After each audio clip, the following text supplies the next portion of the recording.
Halo rakyat YouTube sekalian, gua Hakim Al-Khadafi.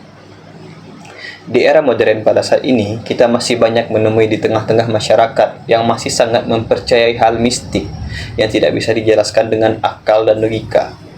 Yang jelas-jelas, hal ini sangat menghambat dari segi kemajuan pola pikir dan perkembangan teknologi. Hal ini juga sempat disinggung oleh Tan Malaka dalam bukunya yang berjudul Madilog, yaitu singkatan dari materialisme, dialektika, dan logika. Jadi di video kali ini, gua mau memfokuskan pembahasan kita pada materialisme terlebih dahulu. Jadi, selamat menyaksikan.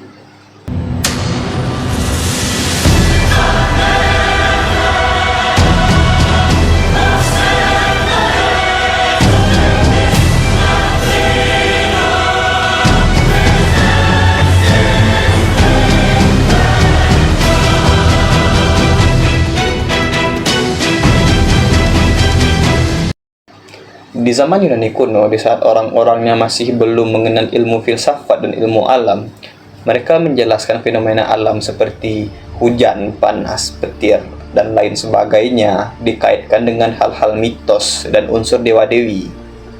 Jadi contohnya gini, anggap lo orang Yunani kuno. Di saat itu lo melihat fenomena alam seperti hujan. Otomatis lo pasti bertanya-tanya, kenapa ada air yang bisa turun dari langit?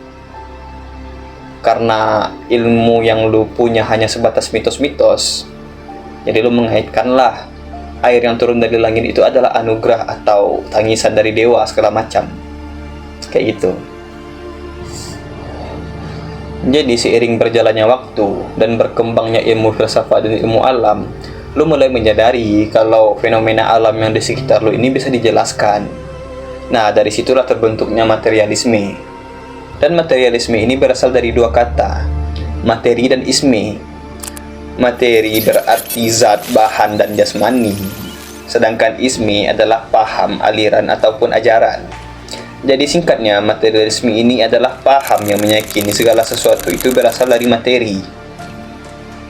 Pelopor materialisme sendiri sudah ada pada zaman Yunani kuno, sekitar 400 sampai 600 lebih sebelum Masehian lah. Di antaranya yang mempelopori ini, ada pendapat mereka yang dikenal sebagai pencetus teori atom. Dan nama orangnya ini, Leucippus dan Democritus. Leucippus yang merumuskan, Democritus yang mengembangkan. Dengan pendapat mereka ini, Democritus dikenal sebagai bapak materialisme klasik. Mereka berpendapat alam semesta tersusun atas partikel kecil yang tidak dapat dipisahkan lagi. Cuman pendapat mereka ini masih belum viral atau belum dikenal oleh banyak orang lah, karena di masa itu masih banyak orang yang kental terhadap mitos-mitos dan kepercayaan terhadap tahayul di zaman itu. Dan di abad 15 lah materialisme ini mulai populer. Di antaranya yang mempunyai nama-nama besar seperti Galileo dan Newton. Lanjut di abad 18 di Prancis, ini lebih barbar lagi.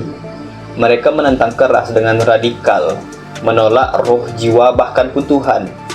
Dan yang paling memviralkan materialisme ini dan mengembangkan materialisme ini di era modern adalah Karl Marx dan Engels di abad 19 dengan menggagas materialisme dialektis dan historis.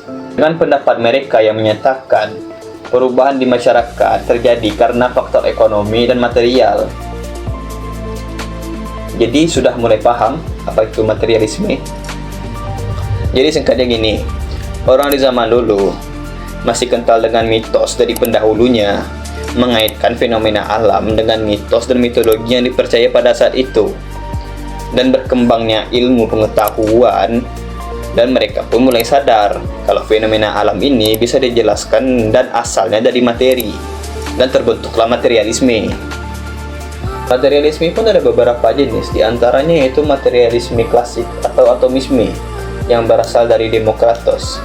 Materialisme klasik berasal dari om-om Prancis yang bernama Thomas Hobbes. Ya, itulah. Lanjut materialisme dialektis dan historis dari Engels dan Karl Marx.